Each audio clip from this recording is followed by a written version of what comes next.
How's it going, guys? This is Chappie with Intense. Today's edition of Tech Tutorials, we're going to do some basic troubleshooting. Nothing crazy here. We're just going to point out a couple things that maybe you're experiencing or you've experienced in the past and maybe some possible solutions for those.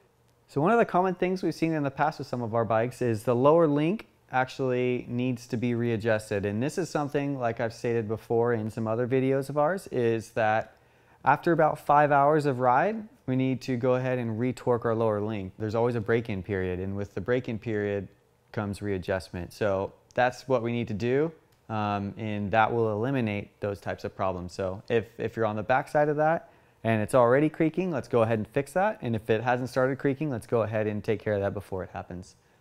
So we can start with that by obviously going to our lower link, and we actually have a couple videos on the proper way to do this, whether you have our trail version of this link system, as you see here on our Recluse, or the Enduro link system that you see on our Carbine and Tracer, or the downhill link system that we have on our M16.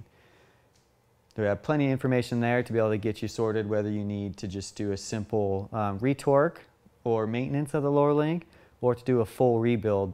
One of the other common things that we see with pretty much any mountain bike or any bike with a multi-gear system is, ill properly adjusted drivetrain. So here I'll demonstrate what could potentially be an ill-adjusted drivetrain.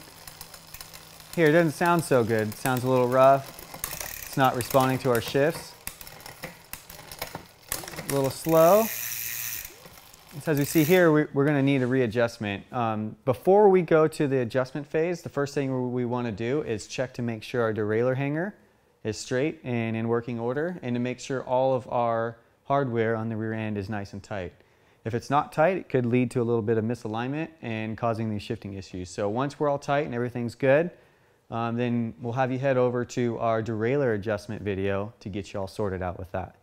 All right, so one of the other things that is pretty common, especially if you're having to take your front wheel off to get it in and out of the car, or maybe you smashed into a rock going down your favorite trail. So as you can see here, you can actually hear it. The brakes rubbing just a little bit. So we're going to go ahead and fix that. So in this case, with our XTR brake we have here, we use a 4mm Allen key. On other brake systems, it could be a T25 or it could be a 5mm Allen key. But for this system, we just use a 4mm. So the basic rule of thumb here is just we're going to realign the caliper to the rotor. So we're just going to loosen the caliper, give the brake a couple pumps, retighten our hardware, make sure we're all good, and then recheck. So as you can see here, we have no more brake rub. So sometimes it isn't that easy, but in this case, because we're working with everything that's straight and that's new, all it needed was a readjustment. So we're able to take care of that nice and quickly, and it's just one less thing to irritate you while you're out on the trail. Now that we're here, with the bike on the ground, some of the symptoms that I've seen before, or some of the things that I've seen before, is people complaining about their headset rattling or their bars feeling like they're vibrating. One of the symptoms that's pretty easy to be able to tell whether it's loose is just grab the front brake, give it a wiggle, hold the top cap, and you'll feel movement back and forth. And another thing that you'll be able to notice on the trail is when you drop it, you can kind of hear a rattle. And that's the front end chattering inside the head tube. So that's something we don't want. So we need to solve that. So it's a real simple procedure. Basically, we're going to loosen our stem bolts. And on this case, on the NV stem, they're 4mm bolts. We're going to loosen those. We're going to take our 5mm on the headset cap, and we're going to set preload. There's no real specific torque setting for your headset cap to be able to get the proper preload. It's kind of a by feel thing. So we're going to do that. We're going to tighten that. We're going to give it a little bit of a rock to make sure everything's set. Pick the front of the bike up, pull the bars off to the side, flick them around. It shouldn't go more than 45 degrees when you pull it over to the side.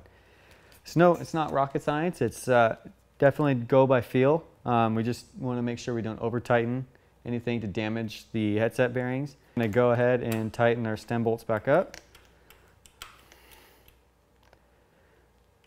After we get these snug, we're going to come back with our torque wrench and set to 5.5 Newton meters. All right, so another common thing you may see or feel on the trail with your own bike or with your buddy's bike is you may hear a little bit of a chatter coming from the rear end, and it would go a little something like this. It could be one of two things. The first thing it could be is just simply that it's your shock bolts, and they just need to be retightened.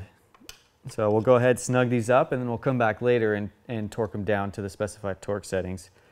But if you tighten those and you're still getting the chatter, which we are not, we're all good to go here, but if you're still getting that chatter, then that could potentially mean that the DU bushings or the pivots at the end of the eyelet of the shock needs to be replaced.